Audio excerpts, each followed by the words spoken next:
میرے پورے مسلمانوں سے اپیل یہ ہے کہ ہم تمام کو ایک پالیسی اور ایک اصول بنانا چاہیے کہ ہمارے مسجدوں میں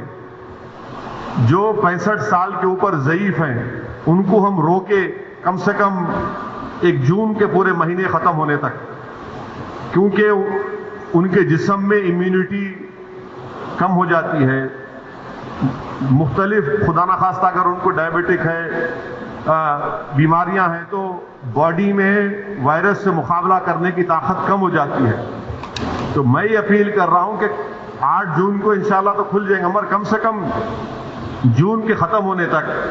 ہمارے جو 65 سال کے اوپر جو ضعیف افراد ہیں ان کو ہم سمجھائیں، ان سے ریکویسٹ کریں کہ کم سے کم جون کے ختم ہونے تک آپ تھوڑا مسجد کو مت جائیے، گھر میں نماز پڑھیے۔ جو نوجوان ہیں جو ذرا مسجدوں کو کم جاتے، اب وہ جا کر مسجد کو آباد رکھے۔ تیسرے یہ کہ مساجد میں اگر کارپیٹ ہے اور اس کارپیٹ کو نکال سکتے آپ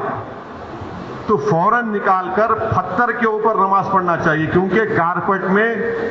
ایپیڈیمولوجسٹ اور جتنے ہیلتھ ایکسپرٹس ہیں، ڈاکٹرز وہ بولتے ہیں کہ کارپیٹ میں بہت سے جراثیم جم جاتے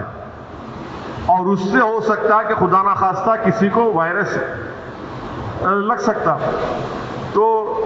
چوتھی بات کام ہم کو یہ کرنا چاہیے کہ مساجد میں بیت الخلاء اور وضو کا انتظام نہ رکھیں، کیونکہ وہ وضو کرتے کلی کرتے اور پھر آپ آ کے نماز پڑھتے، تو لوگ گھر سے ہی اپنے وضو کر آئیں اور نماز جب پڑھیں گے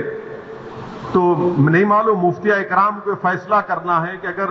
پوری دنیا میں جہاں جہاں مساجد کھولے گئے، چاہے وہ مسجد نبوی ہو، حرم شریف مکے میں ہو یا ٹرکی ہو یا دوسرے مقامات پر،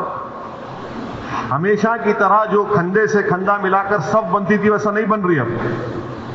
تو کیا مفتیہ اکرام یہ فیصلہ دے سکتے پورے ملک میں کہ بھائی جب 8 تاریخ سے مساجد کھولے جائیں گے تو سوشل ڈسٹینسنگ کو برقرار رکھتے ہوئے ہم سب بندی کریں نماز کی؟ یہ ہمارے مفتیوں کو سوچنا پڑے گا کہ کتنا یہ کر سکتے کیا، کیونکہ مختلف ممالک میں ہو رہا ہے۔ تو میں تو گزارش کروں گا ہمارے علماؤں سے کہ وہ بھی اس کا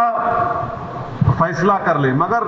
دوسرے جو 4 چیزیں میں کہا ہوں اس پر یقیناً غور کریے آپ۔ میں کسی سے نہیں کہہ رہا ہوں کہ مسجد کو مت جائیے، میں یہ کہہ رہا ہوں کہ آپ صحیح کہہ رہے ہیں کہ وائرس ابھی بڑھ رہا ہے، وائرس ختم نہیں ہوا ہے، وائرس بڑھ رہا ہے ابھی، اور خاص طور سے جو ہمارے 65 سال کے اوپر کے جو لوگ ہیں اور جو لوگ مختلف امراض کے شکار ہیں، جس کو کڈنی کی بیماری ہے، ہارٹ کی ہے، لنگز کی ہے، ڈائبٹک ہیں، ان کو تو اور احتیاط کرنے کی ضرورت ہے، بہت احتیاط کرنے کی ضرورت ہے ان کو، کیونکہ ان کی جان کو بچانے کا ہے۔ یقیناً ہم کو ایک روحانی اور قلبی سکون ملتا ہے جب ہم اللہ کے گھر میں جا کر سر بسجود ہوتے ہیں، مگر اسلام کی اہم تعلیمات بھی ہے کہ جان بچائیے، اور اگر خدا نہ خواستہ کسی کو یہ وائرس ہوتا ہے تو پھر ان کے گھر والوں کو ان سے جو ملاقات کیے، پھر ایک نیا سلسلہ شروع ہوتا ہے ٹریسنگ کا، پرائمری کانٹیکٹ کون تھے، سیکنڈری کانٹیکٹ کون تھے۔ یہ میرے احساسات ہیں، اور یہ اسی وقت ہوگا جب ہمارے تمام مفتیہ اکرام چاہے وہ کسی بھی مکتب فکر کے ہوں، وہ اس کا ایک اجتماعی طور پر نوٹ لے کر سب کو بتائیں۔ رائے کا اظہار کمنٹ باکس میں ضرور کیجیے گا، مجھے آپ کے کمنٹ کا انتظار رہے گا۔ آپ کے قیمتی وقت کا شکریہ۔